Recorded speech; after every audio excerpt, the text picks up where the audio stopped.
মাধ্যমিক পরীক্ষার পর কোন কোর্স করলে তোমার কেরিয়ারের গ্রোথ সবচেয়ে বেশি হবে? মাধ্যমিক পরীক্ষার পর 2 থেকে 3 মাসের একটা ফাঁকা সময় পাওয়া যায়। সেই টাইমটায় তুমি যদি রাইট কোর্স সিলেক্ট করো, তোমার কেরিয়ারের কিন্তু যে গ্রাফ অনেক দ্রুত ওপরে উঠবে। আর তুমি যদি সেই সবার মতো নয় শুধু স্পোকেন ইংলিশ, শুধু কম্পিউটারের ছোটোখাটো কোনো ক্র্যাশ কোর্স করো, তাহলে তোমার কী হবে, কেরিয়ারের গ্রোথ সেইভাবে আসবে না।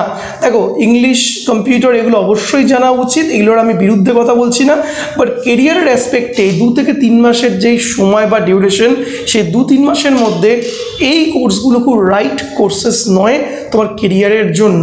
কেন সেটাও তোমাদেরকে বলছি, এবং কোনটা করলে তোমার জন্য সবচেয়ে ভালো হবে সেটাও তোমাদেরকে বলছি। এবং এই ভিডিওটা পুরো দেখার পরে তুমি নিজেই বুঝে যাবে কেন বলছি মাধ্যমিক পরীক্ষার পরে কম্পিউটারের রিলেটেড কোনো কোর্স, স্পোকেন ইংলিশ রিলেটেড কোনো কোর্স তোমার করা উচিত নয়। যেটা যদি করো তোমার সময়টাও নষ্ট হয়ে যাবে, এই 2-3 মাস যেই ফাঁকা টাইম তুমি পাচ্ছ সেটাও নষ্ট হয়ে যাবে, এবং উল্টে মা বাবার টাকা অর্থেরও অপচয় হবে। চলুন জেনে নেওয়া যাক। দেখো, ফার্স্ট প্রবলেম হচ্ছিল কম্পিউটার তুমি কোনোদিন 2 মাস, 2.5 মাস, 3 মাসে কমপ্লিটলি শিখে উঠতে পারবে না। এবং মাধ্যমিক পরীক্ষার পরে 2 থেকে 3 মাসের পরই তোমার স্কুল শুরু হয়ে যাবে 11-12-এর। মাধ্যমিকের পরে 11-12-এ যেতে গেলে একটা হিউজ পড়ার প্রেশার বা চাপ থাকে। কোন স্কুলে অ্যাডমিশন নেবে, অ্যাডমিশন প্রসেসের জন্য তুমি ওই ম্যাক্সিমাম স্টুডেন্টদের যেটা হয় কম্পিউটার কোর্সটি মাঝপথে তাদের ছেড়ে দিতে হয়। তো অ্যাকচুয়াল 6 মাস বা 1 বছরের যে কম্পিউটার ট্রেনিংগুলো থাকে সেগুলো সে কোনোভাবে কমপ্লিট করতে পারে না। আমার কথা বিশ্বাস না হলে তোমার দাদা দিদিকে জিজ্ঞেস করতে পারো। সেকেন্ডলি হচ্ছিল মাধ্যমিক পাস বেশিরভাগ ছাত্রছাত্রীর নিজস্ব ল্যাপটপ বা কম্পিউটার থাকে না। যে কোনো কাউকে জিজ্ঞেস করে দেখতে পারো, কম্পিউটারের তুমি যে কোনো কোর্স করো না কেন, যদি বাড়িতে তোমার প্র্যাকটিস করার স্কোপ না থেকে থাকে, সেক্ষেত্রে কিন্তু সেই কোর্সটি তুমি যত কষ্ট করে শিখলে তত তাড়াতাড়ি তুমি ভুলে যাবে। মানে শিখতে লাগবে 5 মাস, ভুলতে লাগবে হচ্ছিল তোমার 1 মাস। তো এই হচ্ছিল বিষয়। তো সেই জন্য মাধ্যমিকের পরে কোনোভাবেই কম্পিউটার কোর্স করা উচিত নয়। আমার সাজেশন হচ্ছিল আফটার 10+2 এইচএসের পরে কলেজের একটা লম্বা টাইম থাকে, 3 বছর কলেজে পড়ার সাথে সাথে তুমি যদি এই কম্পিউটার রিলেটেড যে কোনো কোর্স করো 6 মাস, 1 বছর, 2 বছরের, সেটা তোমার জন্য ফ্রুটফুল হবে। ততদিনে তুমি একটু বড় হয়ে যাবে, হয়তো তোমার মা বাবা তোমাকে কম্পিউটারটা কিনে দেবে, বাড়িতে পিসি। অলরেডি কলেজ লাইফ অনেকটা সময় পাওয়া যায়, কম্পিউটার বা ল্যাপটপ নাও থাকলে তুমি পাড়া সাইবার ক্যাফেতে গিয়ে সেটা প্র্যাকটিসও করতে পারবে। এই জন্য কম্পিউটার ক্লাস কোর্স মাধ্যমিকের পর অ্যাটলিস্ট জীবনে করা উচিত নয়। সেকেন্ড হচ্ছে স্পোকেন ইংলিশ। অনেকে দেখবে হোর্ডিং লেখা থাকে 17 দিনে স্পোকেন ইংলিশ শিখুন, 2 মাসে স্পোকেন ইংলিশ শিখুন। বিশ্বাস করুন, পুরো মিথ্যা কথা তোমাকে বলা হচ্ছে। মানে আমি তোমাকে লিখে দিতে পারি 17 দিনেও স্পোকেন ইংলিশ শেখা যায় না, 2 মাসেও স্পোকেন ইংলিশ লেখা যায় না। এগুলো একটু মার্কেটিং স্টান্ট। নিজে একটু বুদ্ধি ইউজ করো।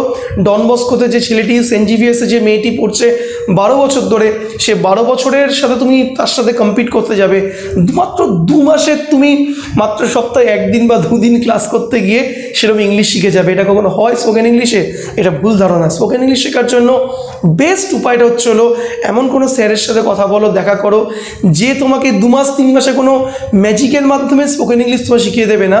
যে তোমাকে বলবে 11-12টা পুরোটাই সপ্তাহে 1 দিন করে করে এসে বা 2 দিন করে করে এসে নর্মাল যেমনি স্কুল কলেজের পড়াশোনা করছো, স্পোকেন ইংলিশটা তার সাথে প্র্যাকটিস করবে। কারণ একটা স্পোকেন ইংলিশের একটা মিডিওকার স্টুডেন্ট পুরো সে কনফিডেন্সটা আসছে 1 বছর 1.5 বছর লেগেই যায়।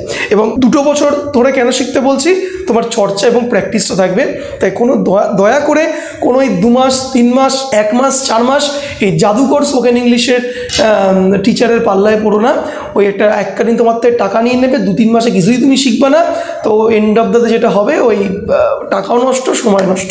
তো স্পোকেন ইংলিশের কোনো শর্টকাট হয় না। আমি বহু বছর স্পোকেন ইংলিশে আমি নিজে ক্লাস করিয়েছি। কলকাতার একটি বড় ইনস্টিটিউট গুরুকুল অ্যাক্টিভিটি সেন্টারের আমি 6 বছর একদম মানে মেইন স্পোকেন ইংলিশের টিচার ছিলাম, 6-7টা ব্রাঞ্চে। আমি আমার অভিজ্ঞতা থেকে বলছি, এরকম হয় না।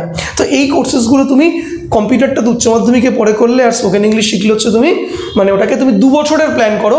আমি স্কুলের পড়াশোনার সাথে সাথে আমি যেমনি পড়তে চাই ইতিহাস স্যারের কাছে, অঙ্ক স্যারের কাছে, বাংলা স্যারের কাছে, তিনি স্পোকেন ইংলিশ স্যারের কাছেও গিয়ে প্রত্যেক সপ্তাহে 1 দিন করে করে বা 2 দিন করে করে আমি 2 ঘন্টা চর্চা করবো, প্র্যাকটিস করবো।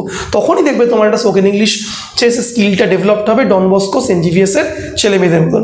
তাহলে কোন কোন কোর্সগুলো করবে? তোমার কোর্স করার বেস্ট অপশনস হচ্ছিল এই মুহূর্তে দাঁড়িয়ে স্কুল লাইফে তুমি ক্রিয়েটিভ কোর্সেসগুলোর মধ্যে নাম্বার 1 রয়েছে হচ্ছে অ্যাঙ্কারিং করা। দেখো স্টেজে অ্যাঙ্কারিং, টেলিভিশন অ্যাঙ্কারিংয়ে এখন অল্প বয়সী ছেলেমেয়েদের না প্রচণ্ড ডিমান্ড। তুমি যদি ভালো কথা বলতে পারো, তোমার কথা বলার যদি ন্যাক থেকে থাকে, আমি বলবো অ্যাঙ্কারিং শেখো, নতুবা রেডিও জকিং শেখো। অ্যাঙ্কারিং বা রেডিও জকিং শেখো। অ্যাঙ্কারিং বা রেডিও জকিং শিখলে সবার আগে যে ব্যাপার হবে, তোমার কনফিডেন্সটা অনেকটা বেড়ে যাবে। তোমার হচ্ছে হলো স্কুল লাইফের সাথে সাথে পার্ট টাইম টুকটাক কাজ করতে পারবে। কোনো স্টেজ অ্যাঙ্কারিংয়ে ডাকা হলো, কোনো রেডিওতে শোতে হলো, তুমি সে কাজটা করতে পারবে। নিচে ডিসক্রিপশনে দেখো নাম্বার দেওয়া রয়েছে, তুমি চাইলে কল হোয়াটসঅ্যাপ মেসেজ করে জেনে নিতে পারো অ্যাঙ্কারিং রেডিও জকি কোর্সের সিস্টেমটা কি, অনলাইনে করতে পারো, অফলাইনে করতে পারো। সেকেন্ড যে কোর্সে তোমাকে সাজেস্ট করবো, তুমি যদি খুব ক্রিয়েটিভ হয়ে থাকো, তুমি হচ্ছে হলো ফটোগ্রাফি শিখতে পারো, ভিডিওগ্রাফি শিখতে পারো। ফটোগ্রাফার এবং ফটো জার্নালিস্টের বিভিন্ন টেলিভিশন চ্যানেলে প্রচণ্ড ডিমান্ড। একবার যদি শিখে নাও ক্যামেরা অপারেশনসটা, তোমার পড়াশোনার সাথে সাথে টুকটাক তুমি কাজও করলে, বিভিন্ন ইভেন্টে কাজ করলে, পার্ট টাইম কাজ, মানে মাসে হয়তো 3 দিন করলে, 4 দিন করলে, কোনো ইভেন্টে ফটোগ্রাফার হিসেবে কাজ করলে, তুমি অ্যাসিস্ট্যান্ট ফটোগ্রাফার হিসেবে কাজ করলে, সাথে তুমি পার ডে 500-1000 টাকা করে তুমি পেলে, এবং পড়াশোনার সাথে সাথে নিজে 2 বছর ধরে স্কিল ডেভেলপমেন্টও হলো। তো এটা খুব ব্রাইট অপশন ফটোগ্রাফার এবং ভিডিওগ্রাফার হওয়ার জন্য। যদি চাও, নিচে ডিসক্রিপশন নাম্বার দেওয়া রয়েছে, তুমি হোয়াটসঅ্যাপ করো, ডিটেলস তুমি পেয়ে যাবে। খুব সামান্য খরচায় কোর্সেসগুলো করানো হয়ে থাকে। নেক্সট হচ্ছে হলো, যেটা তোমাকে বলবো, যারা নিউজ রিডার হতে চাইছো, যে টিভিতে খবর বলতে চাইছো, তোমার নাম হতো রাজীব, তুমি কি বলছো, নমস্কার আমি রাজীব, আপনারা দেখছেন জি 24 ঘন্টা। তোমার নাম হচ্ছে সুমি, তুমি বলছো, নমস্কার আমি সুমি, আপনারা দেখছেন রিপাবলিক বাংলা। তো এইভাবে তুমি যারা খবর বলতে চাইছো, তাদের ক্ষেত্রে আমি বলবো নিউজ রিডিংয়ের কোর্স করো, টিভিতে খবর বলার কোর্স করো। ফ্যান্টাস্টিক টিভিতে খবর বলা, স্ক্রিপ্ট রাইটিংয়ের এই কোর্সেসগুলো তোমায় কিন্তু মারাত্মক হেল্প করবে। নিচে দেখো নাম্বার দেওয়া রয়েছে, ডিসক্রিপশনে গিয়ে তুমি মেসেজ করতে পারো হোয়াটসঅ্যাপে, তুমি কোর্সের ডিটেলস তুমি পেয়ে যাবে নিউজ রিডিং এবং স্ক্রিপ্ট রাইটিংয়ের। নেক্সট কোর্স হচ্ছে, তুমি যদি ফিল্ম মেকার হতে চাও, দেখো ফিল্ম মেকিং, রাজামৌলি স্যারের মতন, রোহিত শেট্টির মতন, রাজ চক্রবর্তীর মতন তুমি যদি ফিল্ম মেকার হতে চাও, তুমি একদম এই অল্প বয়স থেকে ফিল্ম মেকিং কোর্স করতে পারো। খুব সামান্য খরচা।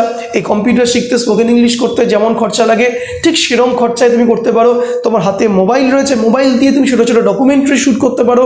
সেই ডকুমেন্টারিগুলো তুমি বিভিন্ন ডকুমেন্টারি প্রদর্শনীতে, ফেস্টিভ্যালে দিতে পারো। মানে খুব ক্রিয়েটিভ আইডিয়াস, মানে সারা মাসে 30 দিনের মধ্যে 3 থেকে 4 দিন তুমি তোমার এই কাজগুলোর জন্য ইনভেস্ট করতে পারো। নিচে দেখো ডিসক্রিপশন নাম্বার আছে, একবার হোয়াটসঅ্যাপ করে ফেলো, ডিটেলস তুমি পেয়ে যাবে খুব সামান্য খরচার মধ্যে। So my dear students, my dear sisters and brothers, তোমাদের কাছে একদম এই কোর্সেসগুলো তোমাকে অনেক বেশি কেরিয়ারে মাইলেজ দেবে, তোমার কেরিয়ারে গ্রোথ দিয়ে দেবে, এবং অফকোর্স তোমার মধ্যে একটা কিন্তু আলাদা একটা মানে ইমপ্রুভমেন্ট দেবে। আরও একটা কোর্স আছে যেটা তুমি করতে পারো, সেটা হচ্ছিল স্পট রিপোর্টিং। দেখবে বিভিন্ন স্পটে গিয়ে রিপোর্টাররা দেখবে একদম স্পটে দাঁড়িয়ে রিপোর্টিং করে। এই মুহূর্তে আমি রয়েছি শ্যামবাজার 5 মাথার মোড়ে, যেখানে ঘটে গেছে এক ভয়াবহ দুর্ঘটনা। এবার রিপোর্টিং করে না, রিপোর্টিংয়ের তুমি ক্র্যাশ কোর্স করতে পারো, 5 মাস 6 মাসের ছোটো ছোটো ক্র্যাশ কোর্স হয়, অফলাইনে হয়, অনলাইনে হয়। এই কোর্সটাও কিন্তু তোমাকে একটা আলাদা ফ্রুটফুল রেজাল্ট দেবে। তুমি এখন থেকে প্রিপারেশন যদি নাও, পরবর্তীকালে উচ্চ মাধ্যমিকে পড়ে জার্নালিজম, মাস কমিউনিকেশন নিয়ে পড়তে পারবে। এবং এগুলো কিন্তু খুব বর্তমান সময় 2023 সালে দাঁড়িয়ে মানে একদম খুব হাই ট্রেন্ডিং কোর্সেস। তাই একদম সবাই যে গতানুগতিক যে কোর্সগুলো করছে, ওই একই কম্পিউটার শিখছে, মানে ভোলার জন্য শিখছে কম্পিউটার, স্কুল শুরু হয়ে যাবে 11-12 আবার যাবে ভুলে। আর ওই স্পোকেন ইংলিশ, যেটা তো স্পোকেন ইংলিশ শেখো, কিন্তু ওইভাবে তো শিখোই না। 3 মাসে শিখিয়ে দেবো, 1 মাসে শিখিয়ে দেবো, 2 মাসে শিখিয়ে দেবো। তাদের জিজ্ঞেস করো আপনারা টিচার না জাদুকর, ওরমভাবে অ্যাকচুয়ালি হয় না। তো এইভাবে তুমি যদি কেরিয়ারটাকে স্কেচ করো, দেখবে তোমার সাবজেক্ট সিলেকশনস করো, এই 2 মাস 3 মাস খুব ফ্যান্টাস্টিক ওয়েতে তোমার কেরিয়ারের গ্রোথটা বেড়ে যাবে। এই ছিল আজকে ভিডিও। হোপস ভিডিও ইনফরমেশনটি তোমাকে হেল্প করবে তোমার কোর্স নির্বাচনের ক্ষেত্রে। ভিডিওটি ভালো লাগলে লাইক, শেয়ার অ্যান্ড কমেন্টস করতে ভুলো না বন্ধু।